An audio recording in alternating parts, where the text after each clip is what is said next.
Hey everybody, so thanks for looking at all the prep tools today. I want to show you how you can really cut down that prep time of dinner, which is what a lot of people, it just takes so long, right? So we're going to cut the prep time down with a few key tools. So let me show you. First of all, you've got to have a really great knife, and this is my favorite.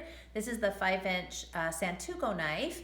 All of our forge cutlery have the full tang blade, the handles are all one piece, right? And then, Santuko blades are really cool because they have these divots in here called grantons, and they create this pocket of air between the food and the blade. So what that means is things don't get gummed up on them. So like think about cutting through a big block of cheese and how the knife gets stuck in there usually. Well, with a Santuko knife, it won't. It just glides right through because it's got that pocket of air between the blade and the cheese. So it's really, really cool. So this is a really favorite knife. You can tell this is totally well balanced in my hand. That's what you want in a blade. You want it to, a knife, you want it to weigh as much in the blade as it does in the handle. And this one does. It's a really nice lifetime guarantee. So if anything happens to it, Pampered Chef has got your back. So I thought I'd show you a few of the tools using this red pepper.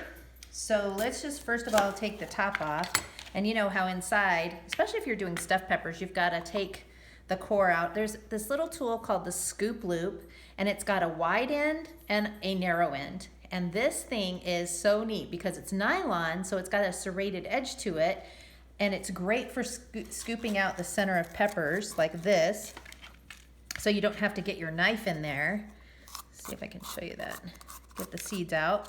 So really nice if you're doing stuffed peppers. It's kind of hard when you get a knife in there. You can end up kind of, cutting out part of the pepper that you don't want to cut out, right? So that's really, really handy. And then think about also like when you take, when you want to make zucchini bolts and you want to scoop out the center of zucchini, or you cut a cantaloupe in half and you want to scoop out the seeds of the cantaloupe. So now we've got this pepper, and we can then take our veggie wedger. And this is also really great for when you need to wedge, say, oranges or tomatoes or onions or peppers or potatoes. They've got these serrated blades, and they go through everything super well. Whoops, sorry, thanks. All right, so here we go. Always make sure that the handles are opposite of the sides of the base of the wedger, and always use the base of the wedger.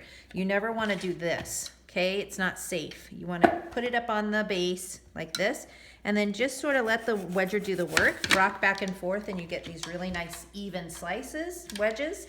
And what's great about that is when food is uniform in shape and size, it actually cooks faster and more evenly. And so it's why it's a really good reason to consider using a wedger.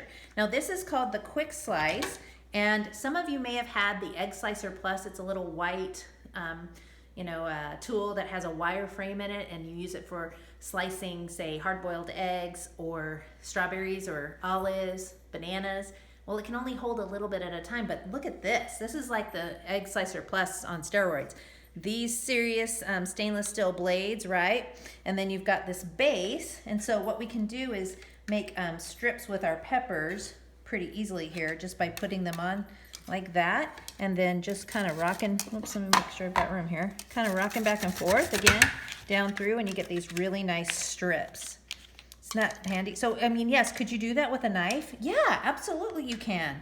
But if you're in a hurry, this is way faster, right? And so think about that with fresh mozzarella, zucchini planks, mushrooms. You can do quite a few at one time. And then say you wanted these actually smaller, you could just turn them the other way, right, like this, and go back down through again, and you get little diced, right? Pretty slick. Okay, so let's move on then. And again, dishwasher, everything I've shown you except your forged cutlery goes in the dishwasher. You need to hand wash forged cutlery. Detergents are way too hard on them. Okay, so let's talk about the food chopper for a second. Lots of people have the food chopper. This is one of the very first products I bought 22 years ago. And it works great. Let's try it with I had some onion in my fridge. So let's just go ahead, I'll use my knife this time. You can use your food chopper to chop onion, but the only challenge is you can only do like a wedge at a time, right, in there. And so, that's okay, but let me remove this out of the way. That works great, right? And it's great for carrots, great for nuts, especially things that are really hard because it needs that downward force.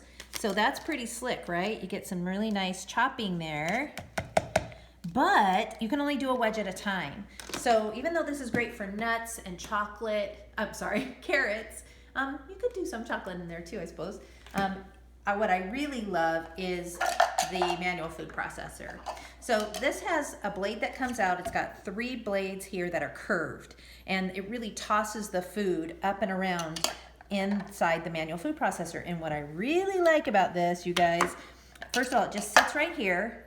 FYI, if you're gonna run this through the dishwasher, put the blade on the top rack and the cup over the top. That's the safest way to wash the blade and the cup, because you don't want people to try and dig this out of the silverware tray. In fact, last night, one of my girls put the blade in the silverware tray, and when my husband was trying to unload it, he's like, "This is so not safe. We have to make sure she knows how to put this into the dishwasher," because it took quite a bit to dislodge it out of the silverware tray. So just put it on the top rack. So the top just sits on the top of the cup like this. There's silicone on the bottom to keep it from moving around on you, and this will hold 3 cups. So now I can put all the onion veggies in. And it just, okay, that's just, you know, chunks, right? Let's do it a little more fine. We'll keep going. Little more fine, and then yet finer still. So you can see, you just keep going, right?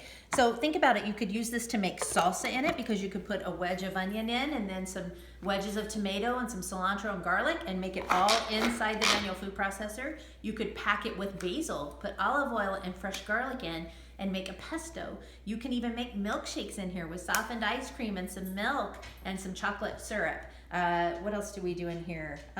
Dressings, did I say dressings? Tuna salad, chicken salad. It's great when you are tailgating or if you're camping or in an RV. Doesn't take up very much room at all, and it does the job. So that is the manual food processor. So I hope this was helpful to you. If you have any questions, be sure to just comment below. I'd be happy to answer. And thanks for watching. Bye.